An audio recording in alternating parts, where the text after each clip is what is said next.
Hi friends, ಹೇಗಿದ್ದೀರಾ? ನಾನು ನಿಮ್ಮ ಅನುಪಮ. ಇವತ್ತಿನ ಬ್ಲಾಗನ್ನು ಶುರು ಮಾಡ್ತಾ ಇದ್ದೇನೆ. ಇವತ್ತಿನ ಬ್ಲಾಗಲ್ಲಿ ಕೆಲವೊಂದು ಟಿಪ್ಸನ್ನು ತಗೊಂಬಂದಿದ್ದೇನೆ. ಒಮ್ಮೆ ಟ್ರೈ ಮಾಡಿದ್ದನ್ನು ನಿಮಗೆ ತುಂಬ ಯೂಸ್ಫುಲ್ ಅನ್ನಿಸ್ತದೆ. ಹಾಗಾದ್ರೆ ಇನ್ಯಾಕ್ ತಡ, ಎಲ್ಲ ಟಿಪ್ಸನ್ನು ನೋಡ್ಕೊಂಬರೋಣ ಬನ್ನಿ.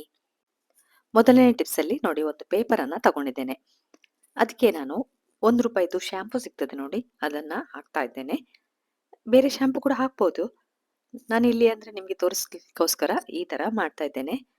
ಅದನ್ನ ಕೈಯಿಂದ ಎಲ್ಲ ಸ್ಪ್ರೆಡ್ ಮಾಡ್ಕೊಳ್ಳಿ. ನೋಡಿ, ಇಡೀ ಪೇಪರ್ ಆಯ್ತು ಶ್ಯಾಂಪು. ಇದನ್ನ ಸ್ವಲ್ಪ ಬಿಸಿಲಲ್ಲಿ ಒಣಗಿಸಿ, ಅಂದ್ರೆ ಒಣಗಬೇಕದು ಅಷ್ಟೇ. ಈಗ ಒಣಗಿದೆ, ಅದನ್ನ ನಾನೀಗ ಫೋಲ್ಡ್ ಮಾಡ್ತಾ ಇದ್ದೇನೆ. ಫೋಲ್ಡ್ ಮಾಡಿ ಇದನ್ನ ಚಿಕ್ಕ ಚಿಕ್ಕ ತುಂಡುಗಳಾಗಿ ಮಾಡ್ಕೊಳ್ಬೇಕು. ನೀವು ಇದನ್ನ ಹೇಗೆ ಯೂಸ್ ಮಾಡಬೇಕು ಅಂತ ಕೂಡ ನಾನು ತೋರಿಸ್ತೇನೆ. ಯಾಕಂದ್ರೆ ಇದು ನನಗೆ ತುಂಬಾ ಇಷ್ಟವಾದದ್ದು. ಮಕ್ಕಳಿಗೂ ಇದನ್ನ ನೀವು ಬ್ಯಾಗಲ್ಲೆಲ್ಲ ಹಾಕೊಟ್ರೆ ನಿಮ್ಗೆ ಊಟ ಮಾಡುವ ಮೊದಲು ಇದನ್ನ ಯೂಸ್ ಮಾಡ್ಕೋಬಹುದು. ಅದನ್ನು ಕೂಡ ನಾನು ತೋರಿಸ್ತೇನೆ. ನೋಡಿ, ಇಲ್ಲಿ ನಾನೀಗ ಎಲ್ಲವನ್ನ ಕಟ್ ಮಾಡ್ತಾ ಇದ್ದೇನೆ. ಚಿಕ್ಕದಾಗಿ ಕಟ್ ಮಾಡ್ಕೊಳ್ಳಿ. ತುಂಬಾ ದೊಡ್ಡದು ಬೇಕಂತ ಇಲ್ಲ, ಚಿಕ್ಕ ಚಿಕ್ಕ ಪೀಸಸ್ ಇದ್ರೆ ತುಂಬಾ ಒಳ್ಳೆಯದು. ಹಾಗೆ ನನ್ನ ಚಾನಲ್ ಅನ್ನ ಹೊಸದಾಗಿ ನೋಡ್ತಿರೋರು ಪ್ಲೀಸ್ ಸಬ್ಸ್ಕ್ರೈಬ್ ಮಾಡಿ. ಈ ಟಿಪ್ಸ್ ಎಲ್ಲ ನಿಮ್ಗೆ ಗೊತ್ತಿರ್ಬೋದು, ಆದ್ರೂ ಕೆಲವೊಮ್ಮೆ ನಾನು ನಿಮ್ಗೆ ನೆನಪು ಮಾಡಿಸ್ತಾ ಇದ್ದೇನೆ ಅಂತ ಆಗ್ತದೆ ನನಗೆ. ನೋಡಿ, ಈಗ ಇದನ್ನೆಲ್ಲ ಕಟ್ ಮಾಡ್ಕೊಂಡಾಗಿದೆ. ಇದನ್ನ ನಾನೀಗ ಒಂದು ಮ್ಯಾಚ್ ಬಾಕ್ಸ್ ಅಲ್ಲಿ ಹಾಕಿಡ್ತಾ ಇದ್ದೇನೆ. ಅಥವಾ ನೀವು ಚಿಕ್ಕ ಬಾಕ್ಸ್ ಇದ್ರೆ ಅದರಲ್ಲಿ ಕೂಡ ಹಾಕಿ ಇಡ್ಬೋದು.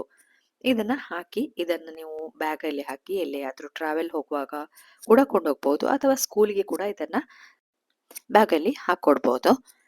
ಈಗ ನಾನು ಹಾಕ್ತಾ ಇರೋದು ವ್ಯಾನಿಟಿ ಬ್ಯಾಗ್ ಅಲ್ಲಿ ಹಾಕ್ತಾ ಇದ್ದೇನೆ. ಎಲ್ಲಿಯಾದ್ರೂ ಟ್ರಾವೆಲ್ ಹೋಗ್ತಾ ಇರುವಾಗ ಇದನ್ನ ಹಾಕಿ ಯೂಸ್ ಮಾಡ್ಕೋಬಹುದು.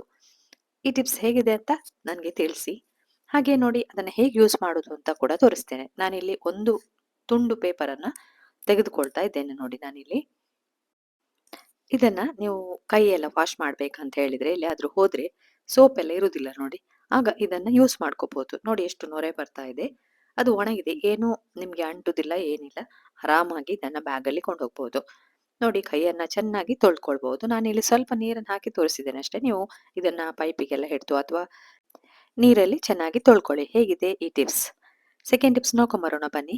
ನೀವು ಅನ್ನ ಮಾಡುವ ಮೊದಲು ಅಕ್ಕಿಯನ್ನ ಒಂದು 20 ನಿಮಿಷ ನೀರಲ್ಲಿ ನೆನೆಸಿಡಿ.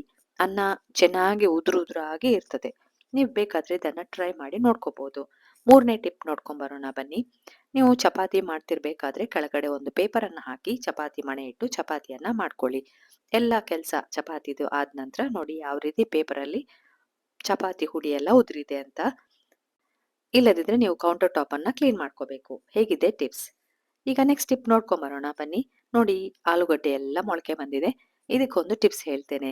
ನೀವು ಆಲೂಗಡ್ಡೆಯನ್ನ ಯಾವ ಬಾಕ್ಸ್ ಅಲ್ಲಿ, ಅಂದ್ರೆ ಈ ತರ ಬಾಕ್ಸ್ ಅಲ್ಲಿ ಹಾಕಿದ್ರೆ ಅದಕ್ಕೆ ನೀವು ಒಂದು ತುಂಡು ಪೇಪರ್ ಅನ್ನ ಕಟ್ ಮಾಡಿ ಹೀಗೆ ಮುದ್ದೆ ಮಾಡಿ ನಡು ನಡುವೆ ಪೇಪರ್ ಅನ್ನ ಇಟ್ಕೊಳ್ಳಿ. ಆಗ ಅದರಲ್ಲಿರುವ ಮಾಯಿಶ್ಚರ್ ಎಲ್ಲ ಪೇಪರ್ ಹೀರ್ಕೊಳ್ತದೆ, ಆಲೂಗಡ್ಡೆಯಲ್ಲಿ ಮೊಳಕೆ ಬರುವುದಿಲ್ಲ.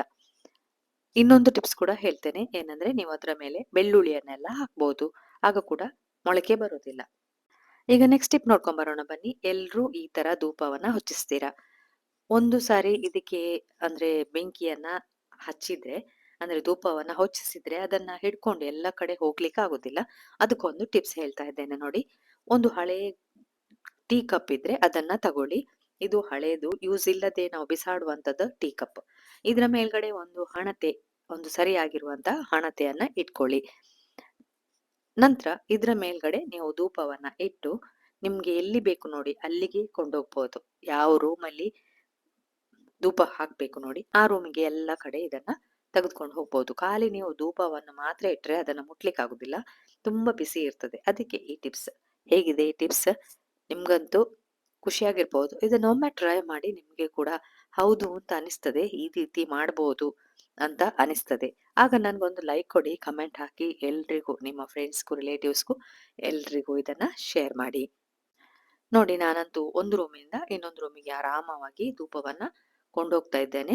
ಕೈ ಕೂಡ ಬಿಸಿ ಆಗುದಿಲ್ಲ, ಎಲ್ಲ ರೂಮಿಗೂ ಕೂಡ ಧೂಪ ಹಿಡ್ದಾಗೆ ಆಗ್ತದೆ. ಹೇಗಿದೆ ಈ ಟಿಪ್ಸ್ ಅಲ್ವಾ? ನನ್ಗಂತೂ ಈ ಟಿಪ್ಸ್ ತುಂಬಾ ಇಷ್ಟ. ನಿಮ್ಗೆ ಇಷ್ಟೆಲ್ಲ ಟಿಪ್ಸ್ ನೋಡಿದ್ರಲ್ಲ, ನಿಮ್ಗೆ ಯಾವ ಟಿಪ್ಸ್ ಇಷ್ಟ ಆಯ್ತು ಅಂತ ಕಮೆಂಟ್ ಬಾಕ್ಸ್ ಅಲ್ಲಿ ಹಾಕಿ.